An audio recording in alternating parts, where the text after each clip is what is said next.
Hey, this is UAP. We're just going to start. This is a follow-up video to the Follow the Money video. I just wanted to mention about that video. That video that was quoted in there from Rumsfeld, hard to find, lower quality, seems to have been scrubbed by me from the internet for the most part. Also, oddly, that video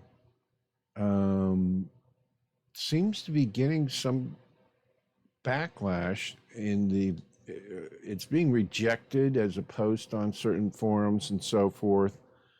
I am highly suspicious of it, but anyway, let's just move on. This is video 2 on the same subject, Follow the Money.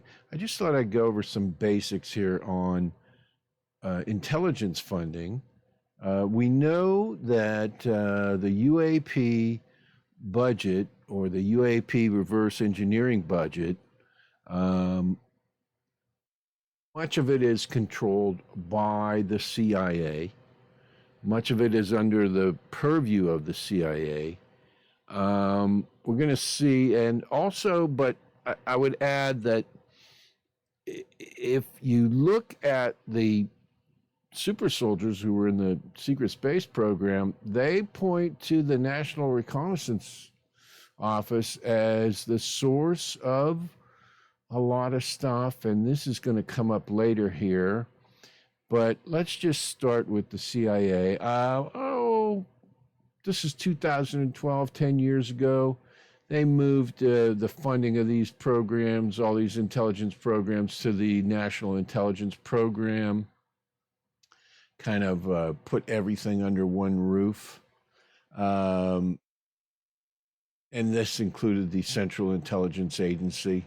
For the first time, this budget was disclosed for the aggregate funding in 2012, $55 billion. And this is what was disclosed, okay? Said it, one of the senators, $1 billion here, $1 billion there. Pretty soon you're talking about a lot of money. Although not subject to the president's freeze on non-security discretionary spending, the DNI has conducted efficiency reviews. So at this point, part of this was trying to get a control over some of this and some oversight over this spending. But, as we all know, this is very suspect. I just want to start by saying I do believe, and I'm going to research this, perhaps we'll have a segment on this, that the CIA, the charter of the CIA says basically it can do whatever it wants to raise money as it sees fit. I think that might be limited to activities outside the United States. An example of this, although not a very good example, is the Iran-Contra deal, where they sold drugs to fund guns for the Contras, okay? That was more of a government White House program, but it was an intelligence-backed program and so forth.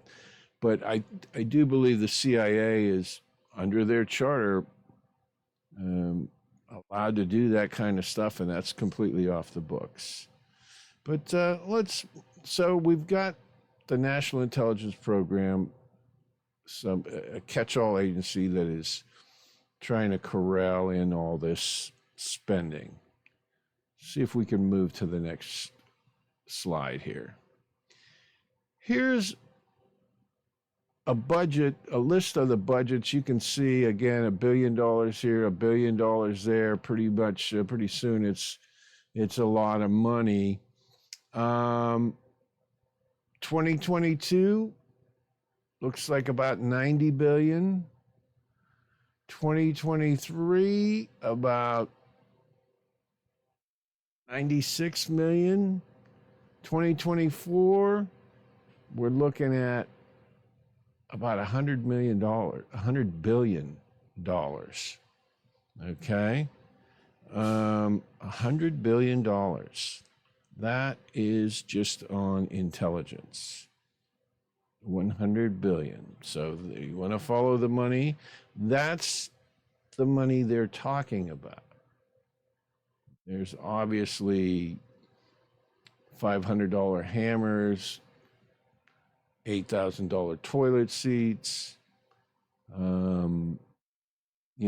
Again, the hidden CIA funding. And if we run with the secret space program idea, which I'm not going to endorse or not endorse, but if you run with that, there could be income. They state that there is income in that program from asteroid mining.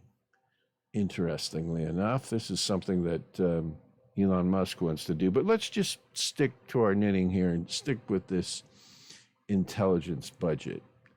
And we're going to move on to the next slide here.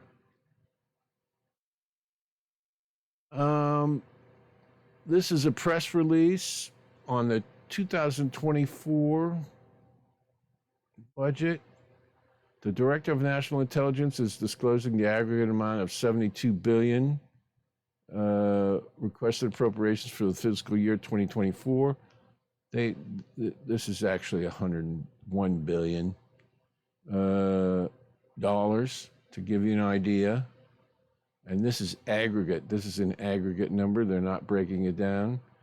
Beyond the disclosure of this top-line figure, there will be no other disclosures of currently classified NIP budget information. So that's it.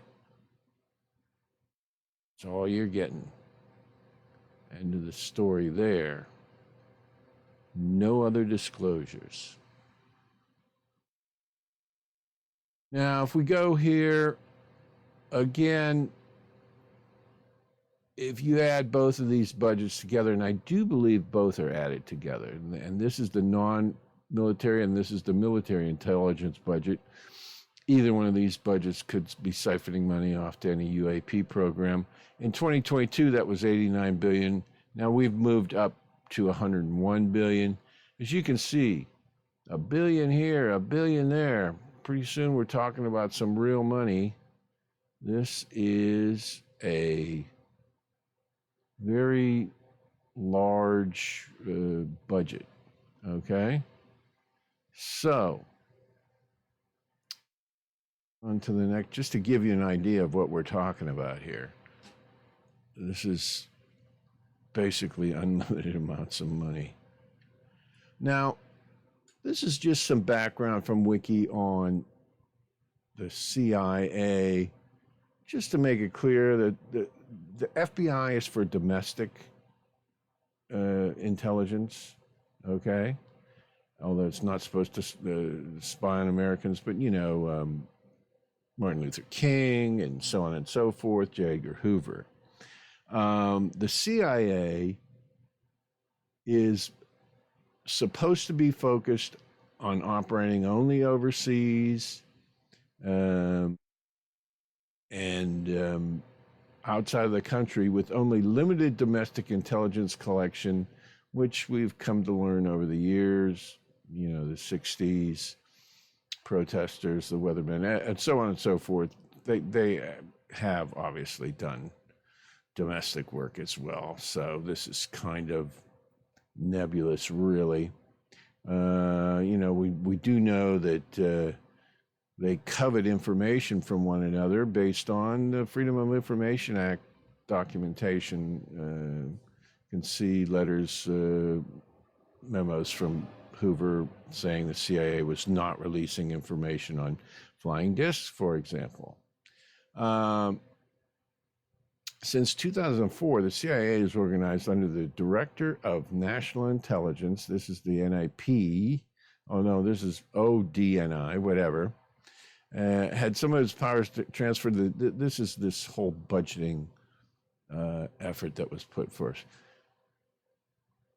The CIA has grown in size as a response to the September 11 attacks in 2013. The Washington Post reported that in fiscal year 2010, the CIA had the largest budget of all IC agencies, exceeding previous estimates.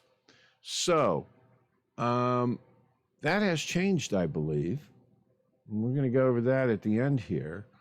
But again, September 11th, oddly enough, the previous Follow the Money UAP, this channel, this will be linked hopefully above and certainly at the end of this video, shows Rumsfeld giving a speech on trillions missing from the defense budget the day before the 9/11 attacks. Coincidence? Put on your tinfoil hat, I don't know. But just to give you an idea, again, there's the director and so forth and org charts. But so we know that the CIA is international. Now, this is for Linda Moulton Howe, if you're watching. Linda Moulton Howe, you asked, you were showing a FOIA or a document that was leaked to you personally, and you asked what I believe SOG stood for. And here's what it is. It's the Special Activities Center is a division of the United States CIA responsible for covert and paramilitary operations. The unit was named Special Activities Division, SAD, prior to 2015. And within SAC there are, so this is within SAC, there are two separate groups, SAC, which is the Special Activity Center, and SOG. This is what I believe Linda Moulton Howe is asking for. Maybe not. I'm just putting this in there. I thought she had mentioned this. Special Operations Group for Tactical Paramilitary Operations. This is a wet, let's call it wet. The other group is a political tactical operations. This is a SAG. This is, Delta Force or so on and so forth, special operators. But this is a paramilitary. So this is CIA spooks, running military operations. Perhaps we can point to the mission for Osama bin Laden, perhaps those that were operators, so forth. Now, this is a study that was done, I believe, in 2001, and this was a congressional overview of intelligence, and it's a summary report, executive summary of what their findings were, and they're trying to get a handle on defense and intelligence spending. Now, this is interesting. In general, from 1980 until present. Now, 1980 is mentioned again below. Let me just go over this. Intelligence grew at a faster rate than defense when defense spending was going up at a decreased or lower rate. So anyway, as a result, intelligence funding is now at a level 80% above where it was in 1980. So 1980 is a watermark, while defense overall, other than intelligence, is down 4% since 1980. And this is in 2002. So 1980 is a benchmark. And they say here, intelligence secretaries since 1980 have believed that intelligence should be funded at a somewhat higher rate than defense since 1980. The interesting point here is that David Jacobs has indicated in his presentations that it's right around this time when the abduction phenomenon was accelerating rapidly. So, coincidence? I don't know. But anyone doing research on this You want to focus on this date. What happened in 1980, 1979, 19, so forth. And compounded, so in other words, this is more important than the military spending. Compounded over a period of years, this practice has led to relatively large disparity between where intelligence is now funded relative to the 1980 level. So if you use that as a benchmark, as compared to where defense spending other than intelligence is now funded. So since 1980, intelligence has taken the priority. So over military spending, this is critical, and this is a critical date. And this, I believe, has to do with UAPs. But what then should be used to gauge the level of spending for intelligence? So this is the question that this commission was trying to ask. Capabilities are needed to support military operations. So that is part of the spending is, satellite pictures of Ukraine and so forth, Taiwan, whatever. So that's one part. The president and other users, including defense officials, rely on information produced by intelligence capabilities that are not principally used to support military operations. And they classify this as human intelligence here, but you can generally split that off into non-military intelligence. Would UAP reverse engineering fall under this? We don't know. But again, now we have this date, 1980. We have this split between the spending and the funding. And when they were asking this question, how you should determine the spending levels, the commission found it was equally difficult to assess the overall resource level for intelligence based on the perception of the threat at any given point in time. So what we can conclude from this, inductive or deductive reasoning, 1980 explosion, non-military intelligence spending, perception of the threat. So we had some sort of threat increase in 1980. I think, again, anybody that's doing more research on this should focus on that date as far as spending and so forth.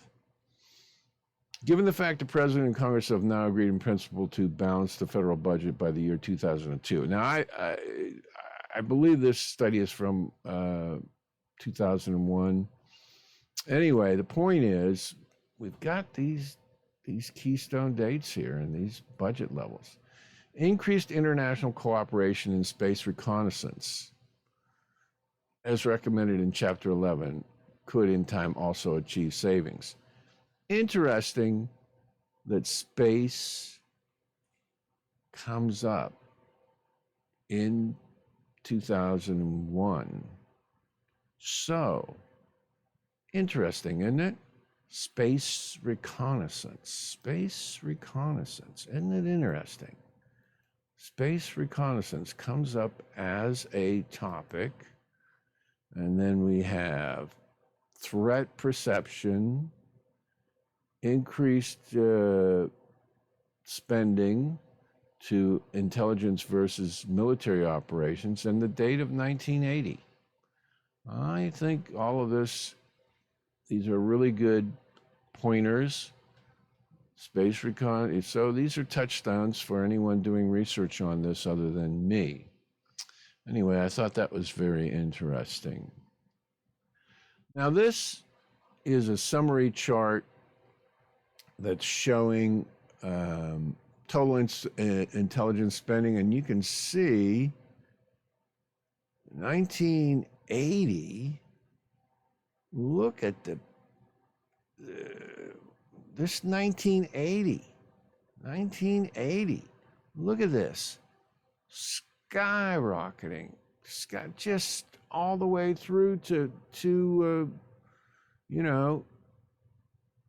almost to 1990. A 10-year, 120% increase in intelligence spending. And then this is how the reported levels have gone down since then. But it's still 80% higher than it was in 1980. So this 1980 date, and again, now here is the split with defense spending. And defense is, you know, getting all the money at once. And look at that. Look at that gap there. And this goes to show you that, you know, something happened with threat assessment in 1980, and space was mentioned as a particular area of interest. This period from 1980 to 1990, now they may have started covering their tracks in 1990, but when they were ramping up, I mean, this period, 1980 to 1990, this is massive. There could have been other macro events going on, but still, I'm going to show you why I think this is UAP related in this next slide here. This is, again, this is fiscal year 1996. So this is near the apogee of that spending curve for intelligence. Relative personnel and funding sizes of major intelligence agencies. Our time frame is plus or minus the 10 years between 1980 to 1990. All of this budget increase started in 1980. So that means something happened before 1980. I don't know how long, okay? But certainly 1980. 1990, the funding was growing and growing. It reached an apogee, according to the reports, about 1998, okay? So we can go, you know, 10 years on either side of this, 1970 to 2000. But if we stuck to these dates, there should be something there. Again, space was mentioned in that report. So somehow that came up. And these are, you know, you can review that document in the video here and see what those terms they used. That might be some key Freedom of Information Act requests to make based on that. I think the National Reconnaissance Office, again, is key, okay, to all this. And again, with the Freedom of Information Act requests for documents. As well, what we have over this period, and again, plus or minus this period, is 120% increase to intelligence funding, while military intelligence funding was falling. And we have the NRO getting the most funding of any of these agencies. And again, threat analysis is mentioned. If you follow the money, the first video on this, you can see Rumsfeld's speech. That was the day before 9/11. So it's a little after this, but trillions missing from the budget. So I think this is a good starting point. I hope you guys liked the video. So it's a bit dry, but anybody that's interested in getting to the bottom of this, I think this is some good basic research to start on. I'm certainly going to use it. Thanks for watching the video.